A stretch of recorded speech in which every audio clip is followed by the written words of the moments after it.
Coming up next, aptitude tests that steer students to the wrong careers. We'll talk about the prison of pride. We'll take your calls. It starts right now.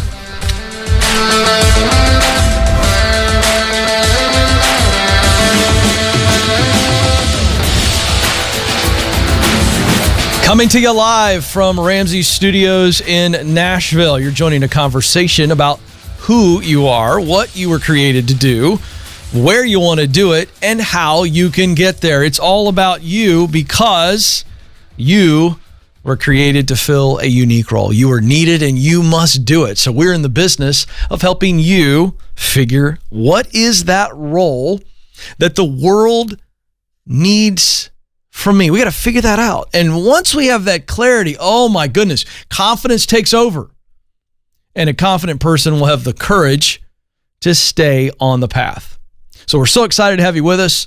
If you're enjoying the show, we'd love for you to comment along the way in the chat room. We're going to get to your chat questions coming up a little bit later and make those chat questions concise and to the point so that I can answer them. And if you got a more complex question, 844-747-2577, that is the number to call, 844-747-2577. I want to start with an article from Education Week. This is very fascinating because I'm all about information that leads to self-awareness. I mean, I just don't think you can get enough self-awareness. The self-aware person is the person that has the greatest potential because they know what they do well, they know what they don't do well, they know why they want to do what they want to do, they know where they want to do it. Awareness is everything. It's huge. It's so important. So, I'm just going to touch on this real quick and then to your calls. This is from Education Week. The title of the article really got my attention. Aptitude tests steer students to careers. But does that narrow their options?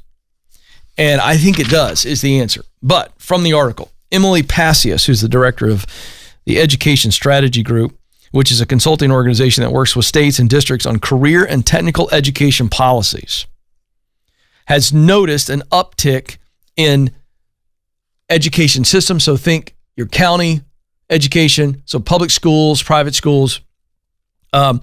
She's noticed an uptick in schools trying to use aptitude tests to help young people figure out what they want to do. And there's nothing wrong with this, but there is a cautionary tale here. This has become a booming business, and enlightenment's always going to be a booming business. It is. It's just, if you can provide something for somebody that gives them some clarity about themselves, it's a very attractive product and service. But here's the caution. These assessments should never substitute for a more comprehensive, deep approach to career exploration and counseling. And this is what I teach, by the way. It should just be one tool. The work-based, hands-on opportunities that help students figure out whether they're suited to a particular career path is the way to go. Internships, job shadowing will help students see what the world actually looks like rather than just taking a quiz. Hey, does this sound familiar? If you're listening to the Ken Coleman Show, I talk about clarify and verify. And so here's the point I want to make. What we teach here on the show, the three elements of really becoming self-aware, the three elements of every human being is what you do best, that's talent, what you love to do most, that's passion, and results that matter most, that's mission. When you have clarity on those three things, you see where your sweet spot is, where they all intersect. It's like a formula. I use what I do best to do what I love to create a result that matters to me. This is meaning. Now, these aptitude tests and all the things parents, or if you're a young person and you're watching right now, these are all very enlightening. It's great information. But don't take an aptitude test and go, oh, well, it says I'd be great at engineering, and so I'm only going to do engineering. Or I would be great in the healthcare field, so I got to be a nurse or a doctor. Wait a second. It might be right. But what I teach is the proximity principle. In order to do what you want to do, you've got to be around people that are doing it and in places where it is happening. So you want to go spend time with a doctor, go and volunteer and learn how to take blood. Does that make you queasy? Maybe you're on the research side of medicine, not the practitioner side. So the idea here that don't just, this is what the test said and let it narrow your field of focus. I want you to expand your field of focus based on the type of thing that I teach. What do I do best? What do I love to do most? What results matter most? There are lots of different ways for me to be in my sweet spot in the workforce. It's not just one career. And so I think it's a really good word. So let it enlighten you. Don't let it hem you in. 844-747-2577 is the number. 844-747-2577. Let's get to the phones. Alex joins us in Los Angeles. Alex, you're on the Ken Coleman Show. Hi, Ken. I appreciate you, what you do, and thank you for taking my call. Sure. How can I help? So I'm wanting to start doing lawn service, like lawn care, trimming hedges, mowing lawns, stuff like that. And I don't necessarily know how to market myself and how to, effectively go about getting business beside going door to door or putting up flyers or anything like that. And since, there's a lot of lawn care businesses out here, and I just don't know how I could necessarily separate myself. My idea was to go to places like Bel Air, Hollywood, and Beverly Hills, because those are the families that can more afford stuff like that over here. So, but I kind of don't know where to start as far as, starting to get business. Yeah. What do you do for a living right now? I just work at a restaurant.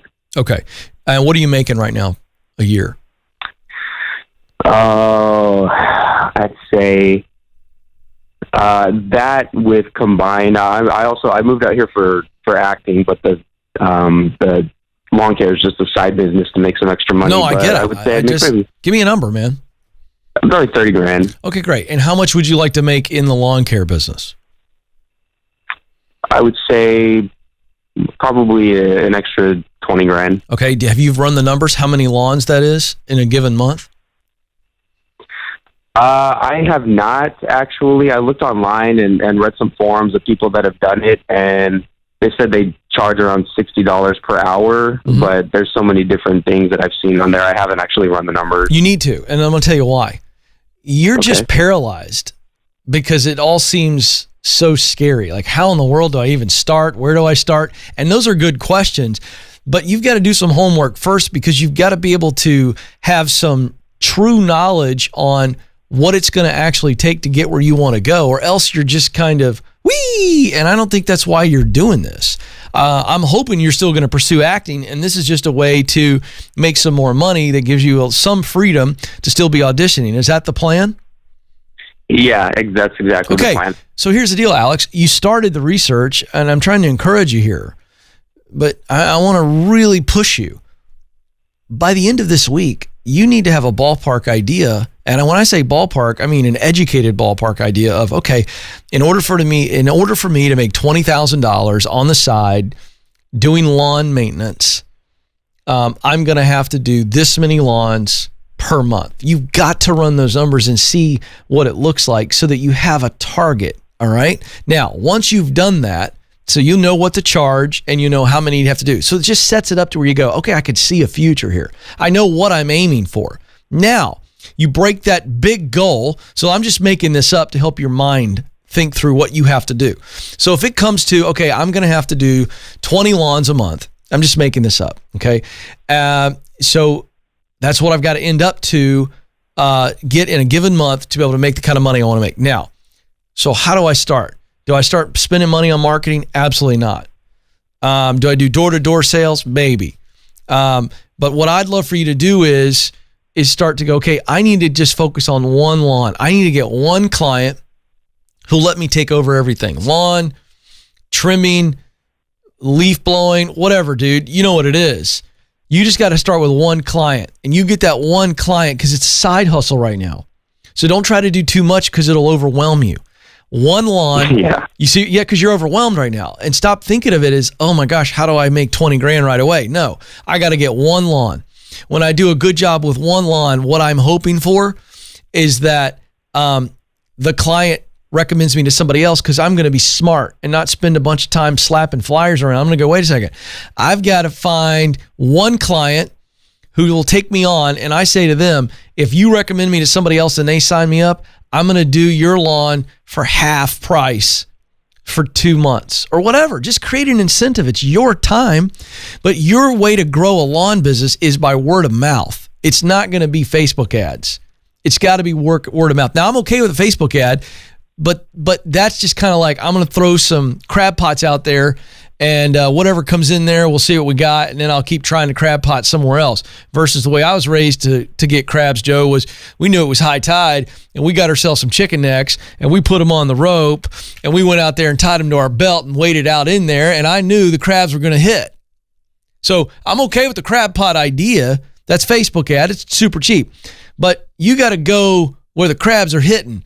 And so I love the idea of doing the LA thing, but then try other areas, try businesses. You get a small business. If you can save a small business money, they've got some big conglomerate, and you come in and go, hey, I'm curious.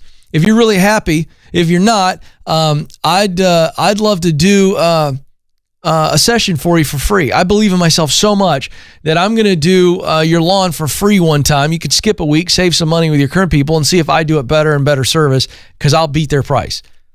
Now that's how you, Alex, that's how you get clients.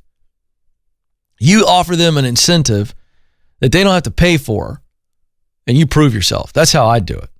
Now, this is hustle factor, man. There's no like silver bullet strategy per se. It's just those kind of things I just told you. Those things will work.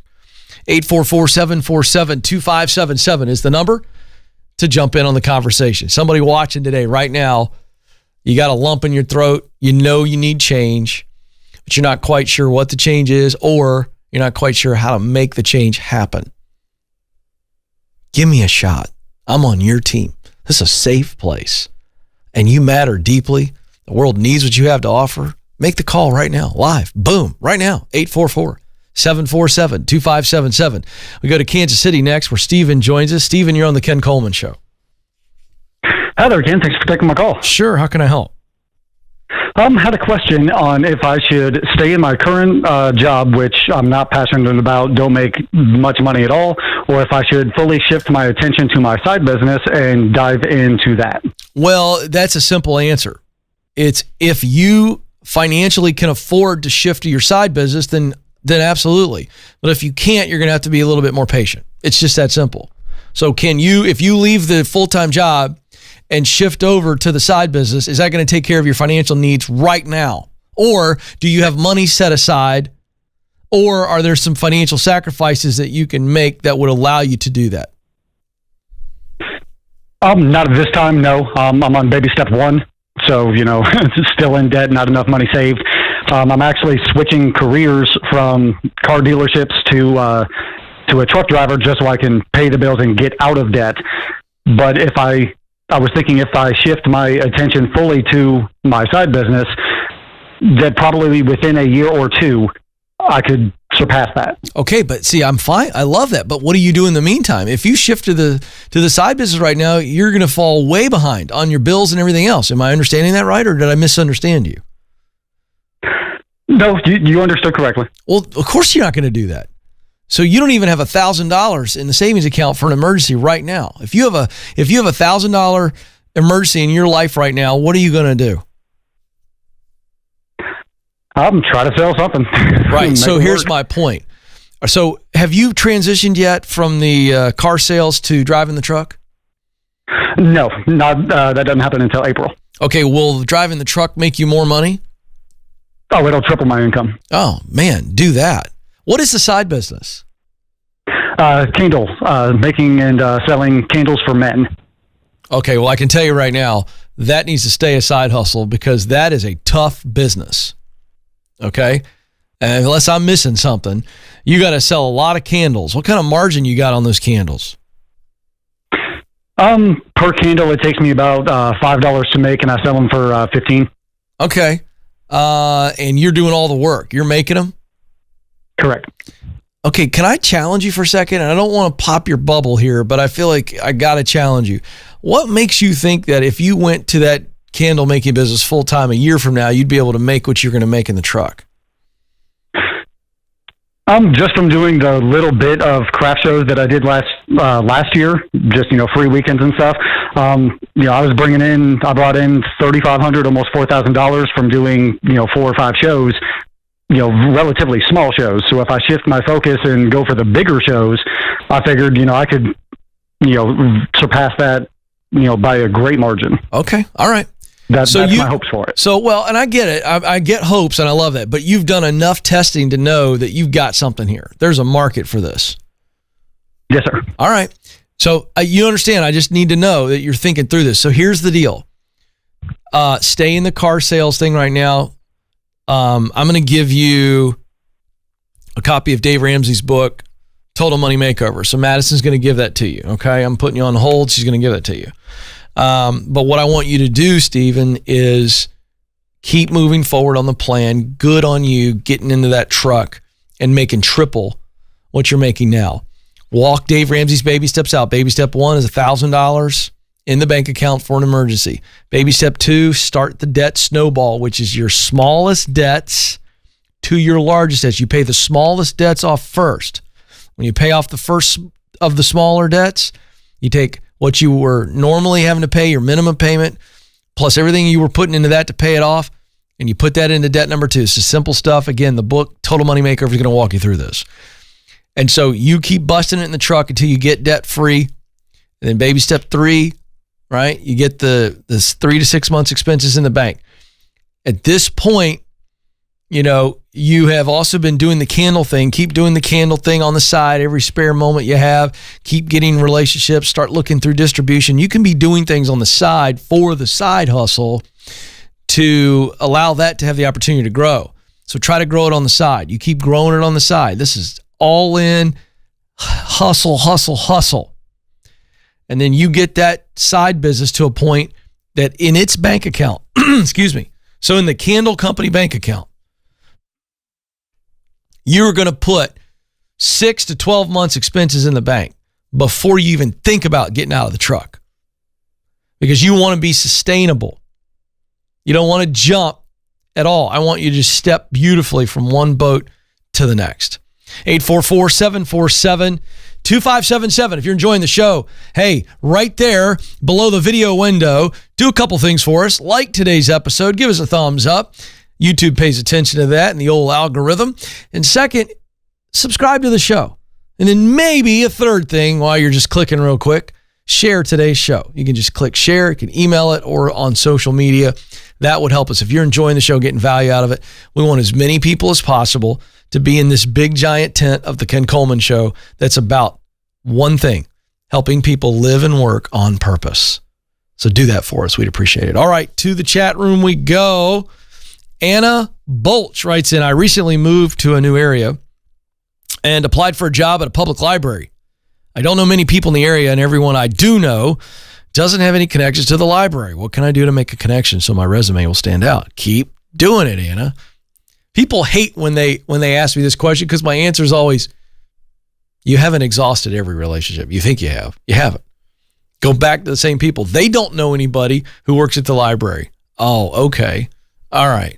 Nobody knows anybody that works at the library. Okay. Do they have a library card? How many times do they go to the library? Maybe they don't go to the library. Okay. Wait a second. What about other relationships that are relevant? So you could start going, all right, I do know somebody that works over at the county municipal office, and they know somebody who leads the library staff. So who's in charge of the library at the county, right? Is it a local thing? Is it a nonprofit? You have to expand it. So you sit back down and you go, okay, I know I talked to everybody I know, and nobody said they know anybody at the public library. Okay, well, how is the public library associated with local government? Does somebody know somebody over there? And all of a sudden you go, oh, I know somebody in county government who could make a call for me. So you start stepping out of the close personal connections and you go acquaintances. And what's the connection? Literally, it's like taking the library on a piece of paper and going, how is the library connected to local organizations? See if they're sponsors for the library. Do you know anybody that so you start doing the math here. We find the connections. Okay, So they have a sponsor. Do I know anybody that works at that company? Because they've got a good relationship at the library. That's how you stand out. So back to the drawing board. And it's literally a drawing board. You can do this. Find the connection. Don't quit. Marnie Jean writes in, I graduate from college in May. What's the most important career advice you'd give to a soon-to-be college graduate? Oh, I love this question. My favorite piece of advice to a young person, certainly a college graduate, is this. Don't obsess about the next and miss what you need in the now, because you'll ultimately sacrifice the next. Let me break that down. Simply put, Marnie, as you step in and you begin testing and exploring the workforce and all those things, what you got to make sure is when you get in, you're in.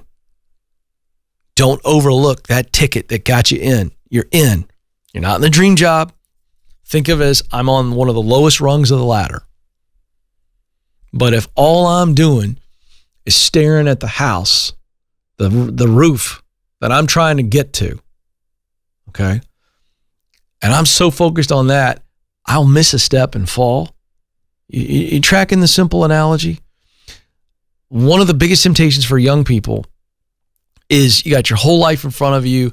You want to get it now. By the way, that's a human component, not just a young person issue. But you get in, and all of a sudden, all you're thinking about is the next. And understand that if you don't win in the now, the next won't be offered to you. So don't have a bad attitude. Have an attitude of gratitude. Know exactly what's expected of you. This is knowing your role, accepting your role, maximizing your role. Knowing your role is clarity. Know exactly what's expected of you. Each step in your professional journey. Be clear. What does a win look like for me? What are they expecting of me? This is what we're talking about. So I'm clear. Second, accept your role. Attitude. Hey, I'm grateful. I would have gnawed my right arm off 6 months ago to be here. Be grateful. You got to win the now. This is the opportunity for the next. Crush it now. And then, now that you're clear and you got a good attitude, go above and beyond what's expected of you. And I'm not talking working 60, 80-hour weeks. I had somebody ask me that the other day. That's not what I'm talking about. I'm saying look for opportunities to help other people, to assist in ways that aren't expected of you. Have an ownership mentality, like you own the place. Think like an owner and act like an owner. Go above and beyond what's expected of you. And promotions will come your way. You'll never have to look for a promotion. They'll come to you. Let's see here. Let's do one more. This is fun. Vincent Carotenuto. Now, full disclaimer, I love the names. I always tell Madison, put the real name of the city people live in. And when you folks send your name in, I love this. I like the challenge. If I mispronounce your name, no, it's just because I'm hooked on phonics, or at least I think I am, and I like to try it. But I apologize if I mess it up. All right. How could I maintain, Vincent writes in, how could I maintain a stable monthly income as a freelance direct response copywriter? I want to do this as my full-time job, but I don't know how to secure stable cash flow from it. Okay. See, this is the problem. This is the way the brain works. Okay. And it's a beautiful thing. Our brain thinks forward. So Vincent's question is, how do I get a stable income as a freelance writer? It's the wrong question. It's, how do I get started as a freelance writer? I must first get started before I can get stable. You see what's going on there? It seems like a little nuance, but that's the way our brain works. That's the psychology of the human brain. So here's the deal. You just got to get started. One gig. It's like I told the young man in LA earlier in the show. Get one lawn. Do a good job on the one lawn. So get one writing gig and do a really good job. It's a side hustle. Stop trying to make it a full-time gig right away. That's intimidating. It can also be discouraging if your mindset's always on how quickly can I be full-time at it, as opposed to can I just be successful with one person. So start with one and give incentive through your work and through some type of discount, because it's your time. You can control it. You want to give incentive to other people to talk about you. A, because you did a good job, as I said, and B, because you incentivize them. That's how you grow the business. You're going to be freelance, brother. Understand, this is about an entrepreneurial venture. This is, you are the CEO of you. You're building a company. Does not happen overnight. One brick at a time. 844-747-2414. 2577, 844-747-2577. All right, I talked about this at the top of the program, and I'm really excited about this because I spend a lot of time on this program talking about fear and doubt. They're ugly, nasty cousins, and they like to camp out on our shoulders. Sometimes they have a party on one of our shoulders. Sometimes they like to really mess with us and gang up on us, and one hangs out on this shoulder, and the other one hangs out on this shoulder. And they're just nasty, insidious little creatures, and they just whisper all these lies in our ears. I talk about pride some, but I don't talk about pride a lot. And I was thinking this morning, Joe, I talk so much about fear and doubt that I don't want to miss the power that pride has over us. And so there are 3 sentences, if you will, that I'm going to summarize. They may sound a little bit different, but this is what they're saying. There's 3 things, if you will, that pride says to us. The first is, I don't want to start over. I'm successful. I'm down the path over here in this one career path or profession. I don't want to start over. I don't want to start over. I don't want to be a rookie. That's one voice of pride. Second voice of pride. I don't want to ask for help. I don't want to ask for help. I don't want to look as though I can't do this on my own. I don't want to be needy. Oh, I'm stepping on toes now, aren't I, Joe? Third statement that pride likes to whisper at us. I don't want anybody to know that even though I'm successful, I'm not happy. This is it, folks, right here. This is a big one. This is the big one. You don't want people to talk about you behind your back and go, Ken's really successful guy. I'm surprised. Surprised he wants to change careers. Surprised he wants to change directions. Thought he was pretty successful. Wonder what's going on in his life, right? That's what we're worried about, the approval of others. And so I don't want to start over. That's you having pride. You don't want to start doing the small stuff again. You don't want to have to learn something new and be the new guy or gal. You don't want to ask for help. Don't want anybody to think that you actually need help and can't do it. And the third thing is, I don't want anybody to think that I'm not happy. Folks, these are real. And those voices will keep you in a prison. That's why I said the prison of pride. Those 3 voices create a wall around you because you are so worried about what others are going to think. And it's basically those 3 things. You don't want people saying that about you or thinking that about you. And so what happens is they build a wall, a prison, a real prison around you, and you can't move forward because you're so hung up on not letting anybody think those things about you. And so that begs the question, what do you do when those voices start whispering in your ear, sometimes shouting in your ear? You got to get over yourself. That's what it boils down to. You got to start weighing this. It's almost like a scale. Do I want to live in the angst and the anxiety of not being who I'm supposed to be and not doing what I know I'm supposed to do because I'm so worried about what other people are going to say? So here I am. This is what is concocted in my mind. This is what people might say or think about me. And oh my gosh, I can't bear the thought of people thinking or saying that about me. Or do you go, you know what? They're probably not even thinking about me. They got their own junk to deal with. They got their own life to deal with. Who am I to say that somebody's worried about me? And then here's the other thing. Let's say they are actually saying those things about you. Who gives a flying flip what they think? It's not their life, it's your life. So do you go, okay, I'm going over here. I'm going to be me, and I'm putting all my effort and time and focus in investing in me.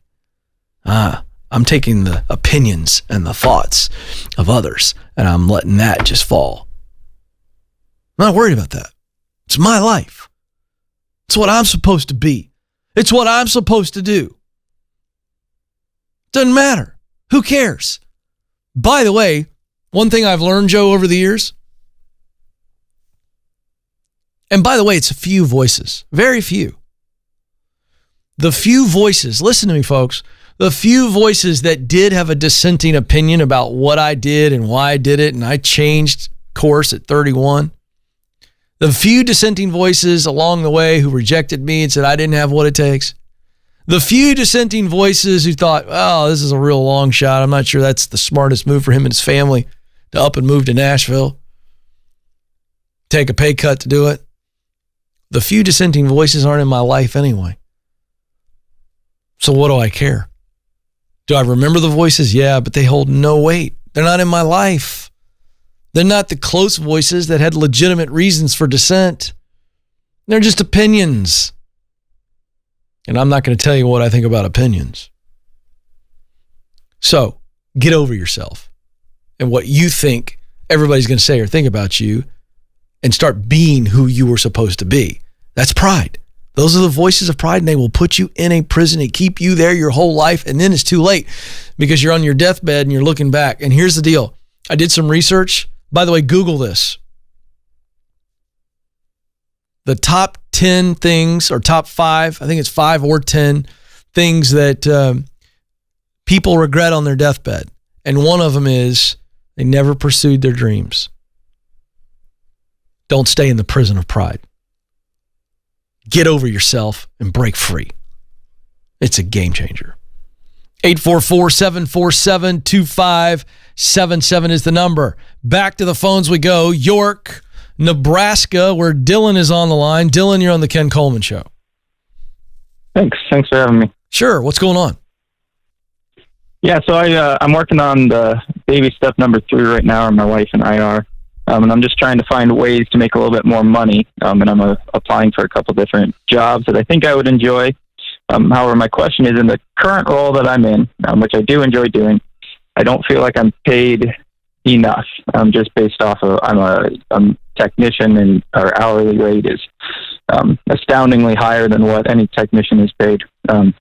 So my question is it wrong or morally wrong to go to other companies, apply for this role purely just to see what they're offering for pay raise or pay rates, or even benefits? I don't know if that's something wrong to do to other companies or wrong to do to my company. It's interesting the way you're framing it. Let me ask you this. If you go apply at some other places and they do offer more pay and better benefits than what you're getting right now, and they offer you a job, would you take it? Likely not, just because of, I like this job. I don't think I like it enough to move to, a whole new location to start over. It's not like I can do this job, the same in my town at a different place. There's kind of only one per town because it's in the agricultural field. So. Oh. Well, that's weird, man. I got to be honest with you. I don't understand. Sure. Yeah. What do we mean by not moving? Like, are you talking about like 30 minutes away, 20 minutes away? I need more clarity. So my company owns 40% of this brand in my state. So if I want to get away from my company, I have to move a minimum of 3 to 4 hours away from my current location. And that's just not an option for you. Right. Not worth it to me. Yeah. Let me ask you this. You really love your work? I enjoy it. Have you asked for a raise? I absolutely love it. Is there a growth plan? What are you dealing with there? Like, have you already brought all this up and it's just like, hey man, it is what it is. We're not paying you a nickel more. Sure. Nope. I have asked for raises and I have gotten raises. And so this company is willing, to go up. My part of my issue is that I graduated from school a few years back and they paid for my schooling. So right now, if I ask for a raise that I think is fair, they're going to say, well, you're on a contract. There's no reason we're going to give you a raise. When is that contract up? To me, that is up in June of this year. So in June, then you can have that discussion with them about what a growth plan looks like, right? Yeah. Okay. Well, I don't like asking for a raise. I like growth plans. So I'd sit down with them and go, hey, my contract's up and I enjoy it. I want to grow professionally. So I'd love to know from you, what can I do to become a better team member? Where are some areas where I can grow? You have any ideas on what that training looks like? And I want to go get that, or, whatever. And you just show them some humility by saying, I want to be better. Now, I also want to increase my responsibility and my influence around here. And if I can do that, obviously, I would think that compensation is going to grow as well. I just like to create a plan to where, as my leader, we're on the same page and you're measuring me against these results. See, that's a healthy way to go in, because a raise is a part of that, but it doesn't put the person on a defensive position, or in a defensive position rather, because if you just go, well, I want a raise, it's kind of like they got to respond to that, as opposed to, oh, okay, I see where we're going. So I'd go that route in June. Yeah. Now, the bigger issue is, now hold on, I'm not going to let you get out of this thing that quick. Because the bigger issue is, what would you do tomorrow if I just gave it to you and there was no risk and you knew you'd be great at it and you wouldn't fail? What would you do? Truthfully, I'd go into the mission field. I'd drop everything and go somewhere where there's a great need for somebody to help. Why? Wait. So that's the call on your life? That's always something I felt like at some point in my life, if God opened that opportunity, that I would go do it. I also need to provide security for my family. I have one on the way and another 1-year-old. So okay. Well, I got to tell you right now, we don't have time to unpack that. Yeah. But I'm going to challenge you on something, and I'm going to leave you with this, and I'm hoping that you're going to lose a lot of sleep on this tonight. It's my hope and prayer that you literally can't sleep tonight until you deal with this. You're waiting on God to open up an opportunity for you to go into missions, and God's waiting on you. You're waiting on God to tap you on the shoulder and go, here it is. Here it is. The organization calls you. They got a great gig for you. They got all your support taken care of. It's in a safe place. And God's waiting on you to obey him. That's what I think. And you're too busy worried about how all the things are going to take care of themselves instead of trusting him and going, I know I'm supposed to be in some type of missions work, and I'm going to start stepping out in that direction, God. I'm going to be smart. I'm going to have a day job, and I'm going to take care of my family. But God, I'm going to step out, and I'm going to start pursuing a path to serve the people across the world that my heart bleeds for. And I know you're going to take care of it, and I'm going to use my brain along the way. And I'm not trying to pick on you, but that's the theology of a lot of people who say they trust God, and I'm not sure that we trust God. God's waiting on you to step out. And when God sees you step out, guess what he does? He steps in. It's like the scene from, it's Indiana Jones, and he and his dad, they're running across, and they get to the edge of this crevice. And they got these guys chasing them. And they get up and they stop and they look down and it drops to infinity and beyond. And then he gets his little book out and he realizes, wait a second, if I step out, the bridge appears, and Indiana Jones steps out with his right foot over the crevice, and what happens? The stone appears. And then Indy takes the next step. And then the next stone appears. And here's the deal. I'm going to really push you, Dylan. You said you're waiting on God to open up the door, and I think God is waiting on you to step out. That's just what I believe. So that's our final word today. Chew on that, everybody. I hope that keeps you up tonight. Hey, our time's almost up, but before I let you go, you matter, and you do have what it takes. Thank you so much for joining us. Until next time, this is the Ken Coleman Show. Press on.